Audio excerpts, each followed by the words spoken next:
सो time को waste नहीं करते और सीधा यहां पे हम डायमेंशनल एनालिसिस के बारे में अंडरस्टैंड करेंगे, किस तरीके से हम इसको हैंडल करेंगे। और नीट और जेईई में ये डायमेंशनल एनालिसिस आता ही आता है, राइट, ट्रस्ट मी।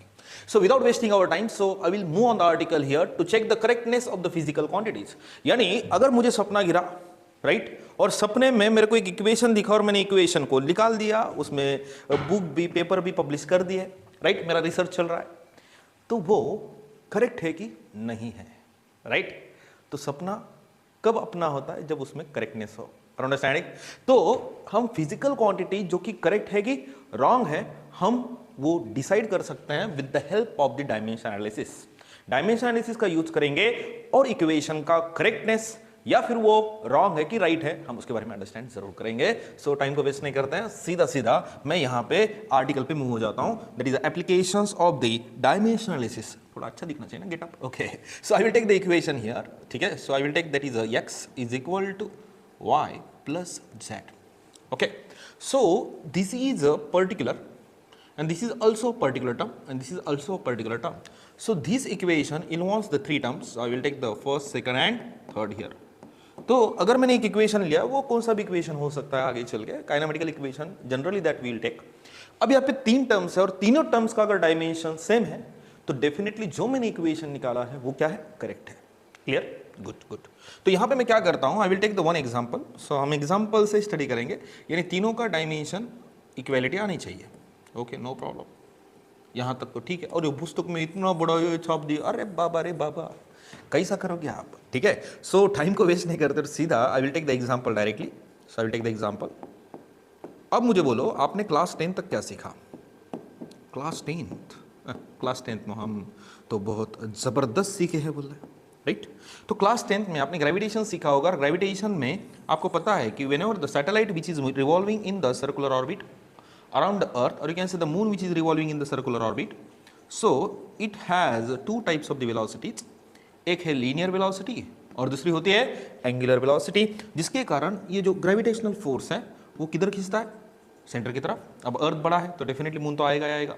तो सर्कुलर मोशन में एक फोर्स नेसेसरी होता है, वो फोर्स कौन सा होता है? Centripetal force, right. तो सेंट्रीपिटल फोर्स के 10th में आपने फॉर्मूले सीखे होंगे, that is EFCP is equal to कितने फॉर्मूले लिए? 3, दैट इज mv²/r, दूसरा है mr ओमेगा स्क्वायर, यहाँ पे लिखता हूँ मैं mr ओमेगा स्क्वायर, और तीसरा फॉर्मूला है that is mv omega. Clear? तो आपने ये 3 फॉर्मूले क्लास 10th में ही सीखे होंगे। डन।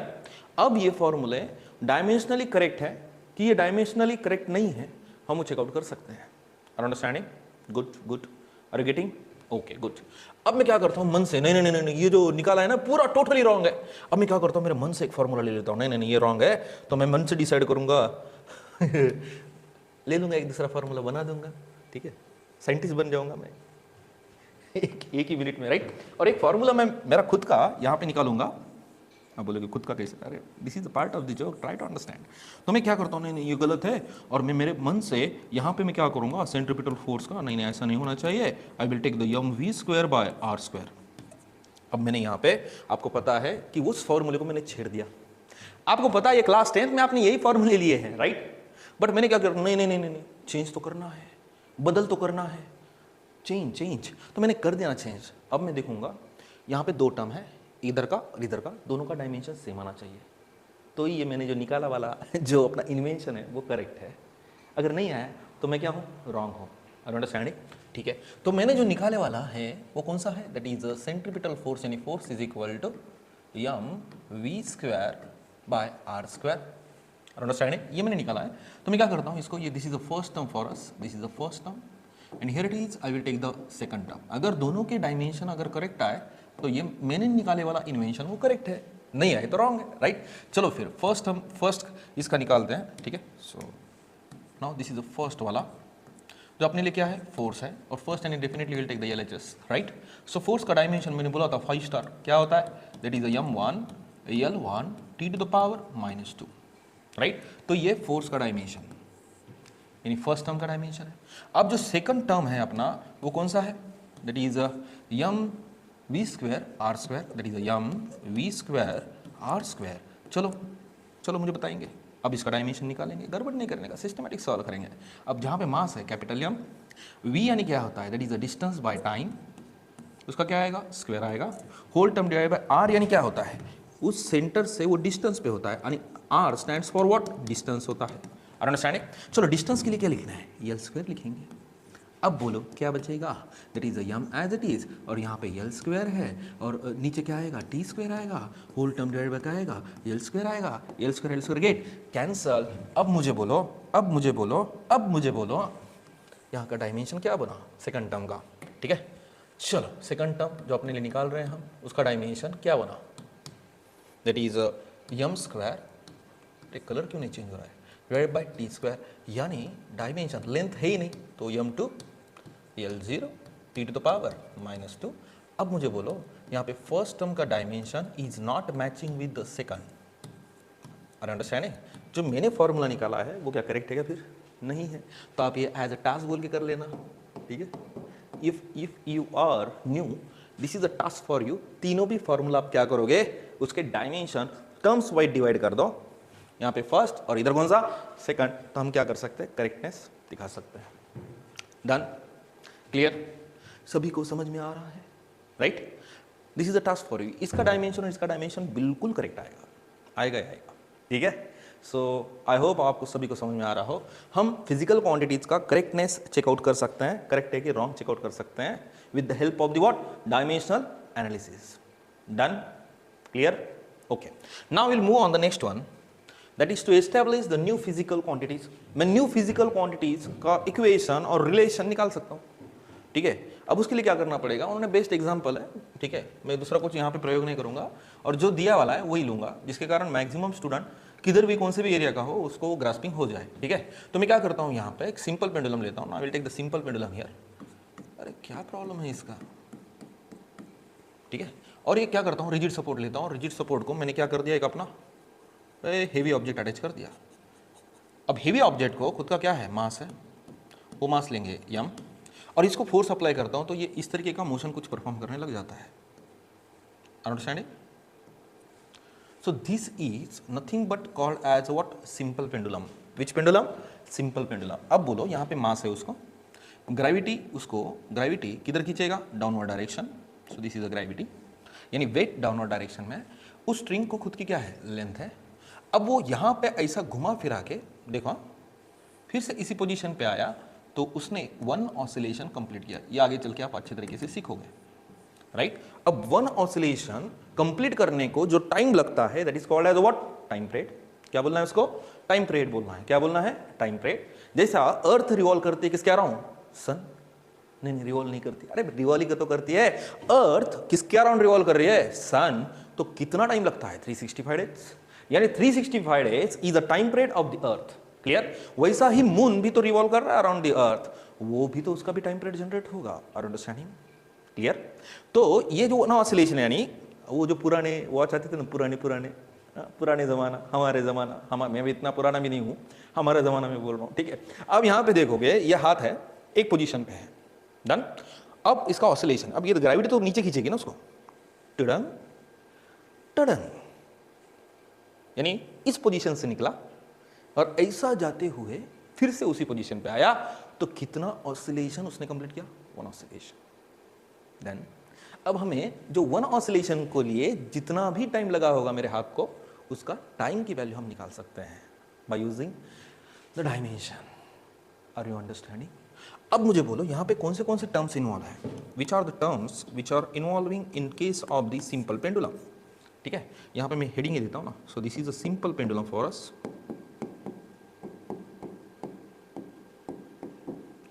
तो सिंपल पेंडुलम में कौन से टर्म इन्वॉल्व हो रहे हैं यहाँ पे, okay. So which are they, अब मुझे बोलो मास है, तो मास किससे दिखाएंगे हम, यम।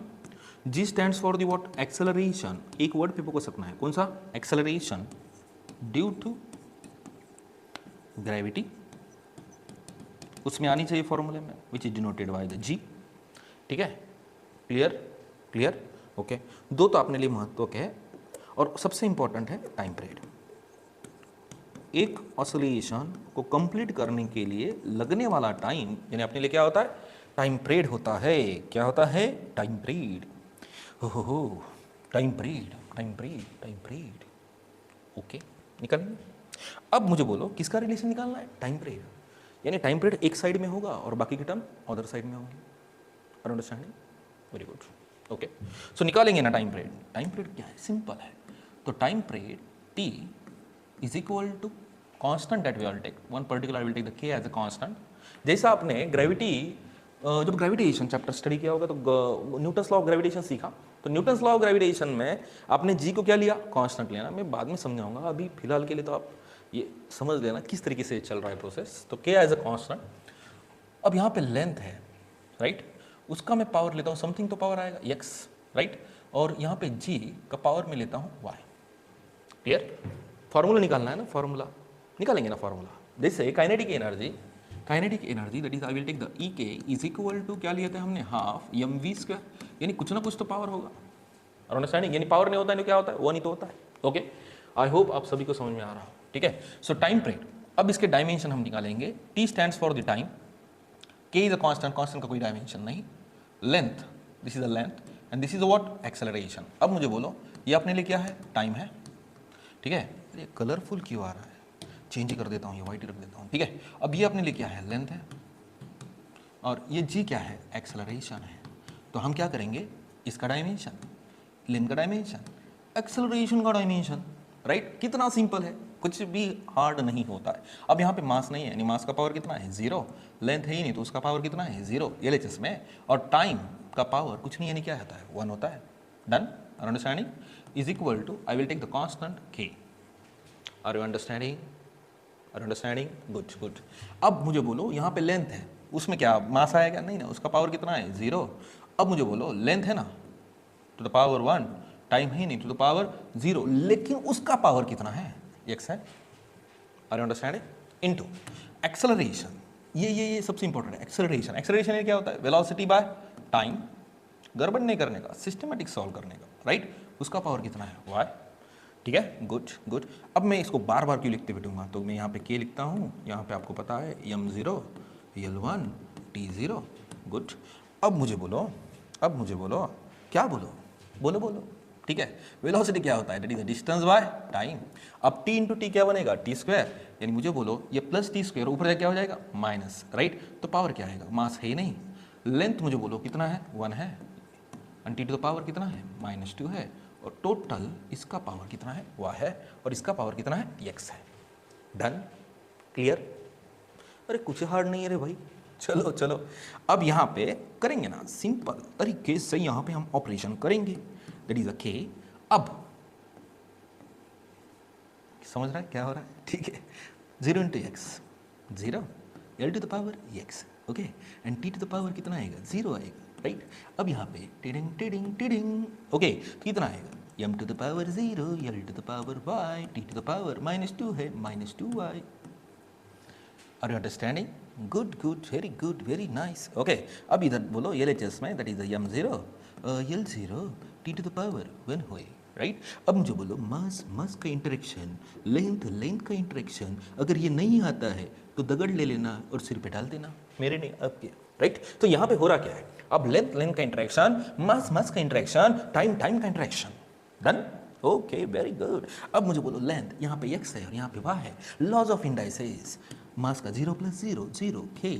अब 0 + 0 यानी कितना आएगा? 0, l to the power x, इधर y, that is x + y, and यहाँ पे 0 -2y, यानी time to the power -2y। Understanding? LHS क्या है? That is m0 l0 t to the power 1। अब क्या करेंगे? सीधा पावर का ही कंपैरिजन करेंगे, लेंथ का, टाइम का। Are you understanding?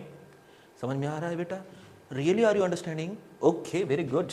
अब मुझे बोलो यहाँ पे x + y, ये लेंथ की पावर में, लेकिन यहाँ पे कितना है? 0 है, right. Law of homogeneity, right. So यहाँ पे -2y, यहाँ पे कितना है? 1 है। अब मैं इंडाइसेस को कंपैरिजन कर रहा हूँ। अब लेंथ का पावर यहाँ पे x + y है, तो इतना इधर कितना है? 0 है, हाँ, और वहाँ पे -2y, और यहाँ पे कितना है? 1 है। Are you understanding? गुड। अब ये मल्टीप्लीकेशन का 2 इधर जाके किस में जाएगा? डिवीजन में, यानी y is equal to minus कितना आएगा? 1/2, और x की वैल्यू मैं निकालता हूँ, यहाँ पे +y, उधर जाके क्या हो जाएगा? -y। अब ये माइनस मैं इधर डाल सकता हूँ -y में, तो x की वैल्यू कितना आएगी, minus minus plus plus 1/2। Are you understanding, are you understanding, are you understanding, yes sir no? Okay चलो जाने दो, अब कितना भी बोलूँगा तो भी क्या बोलोगे आप। ओके चलो, अब बोलोगे राहुल सर पीपीटी क्यों नहीं बनाते? अरे मज़ा नहीं है उसमें, क्या मज़ा है? ठीक है, ये ऐसा होता है, वो वैसा होता है, dash dash dash, dis dis dis, the end. Okay अब मुझे बोलो, यहाँ पे सीधा सीधा वैल्यू को पुटअप करते हैं और सीधा सीधा जो हमने टाइम पीरियड के वैल्यू निकाला x और y के वैल्यू पुटअप कर देते हैं। सो t, अरे ये तो बहुत ज़बरदस्त हो गया t, चलो इसको डिलीट कर देते हैं और अपना सादा t इज इक्वल टू क्या आएगा, k as it is, l to the power x है, l to the power x की वैल्यू कितना है, प्लस है, प्लस 1/2, और g की वैल्यू कितना है, y है, और y की वैल्यू कितना है, माइनस 1/2। अब माइनस नीचे जाके क्या हो जाएगा, प्लस हो जाएगा, राइट? तो क्या आएगा, t is equal to k l to the power 1/2 by g to the power 1/2। अब पावर अगर हाफ है तो किस में है, वो स्क्वायर रूट में है, राइट? अब ये भी नहीं पता है तो इंडाइसिस मैं क्या कर सकता हूँ, यानी टोटल टर्म किस में जाएगा, l बाय क्या आएगा, g। जाके देख लेना 12th वालों, और k की वैल्यू कितना लेते हैं हम, कांस्टेंट लेते हैं, दैट इज 2 पाई। क्लियर? तो हम डायमेंशन एनालिसिस का यूज करके, ठीक है, एक तो इक्वेशन करेक्ट है कि रॉन्ग है उसके बारे में हम डिसाइड कर सकते हैं, और नया इक्वेशन को भी हम बना सकते हैं with the help of the dimension, right? तो यहीं पे हम रुक जाते हैं और नेक्स्ट वीडियो में चर्चा करेंगे। चर्चा होगी किसकी, तो चर्चा होगी how we can use this dimension analysis into the NEET and JEE level problems. फिलहाल के लिए इसी वीडियो में यहां तक ही हम रुक जाते हैं। नेक्स्ट वीडियो में बात करेंगे PYQ, जो कि मैं ऑलरेडी अपलोड कर चुका हूं, बट आपको आदत है, आप वो प्लेलिस्ट चेक नहीं करते हो, सीधा नहीं कर, ये भी वीडियो को स्टार्टिंग का देखते हो, बोर हो रहा है, बोर हो रहा है, क्या जोक मारने के लिए मैं यहाँ पे खड़ा हूँ क्या? नहीं ना, definitely I am doing my work properly, I have to do my work properly, I have to follow my discipline, so that is the most important thing.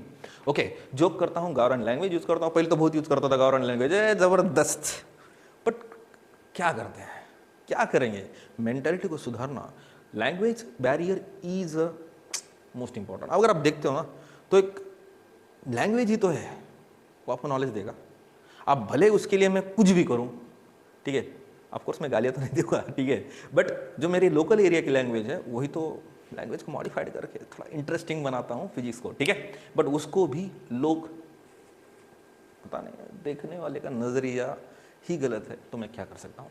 फिलहाल के लिए रुक जाता है, नेक्स्ट वीडियो में चर्चा करेंगे किसकी, यही यूज करेंगे और नीट जेईई सीईटी के प्रॉब्लम्स हम सॉल्व करेंगे। ओके चलते हैं।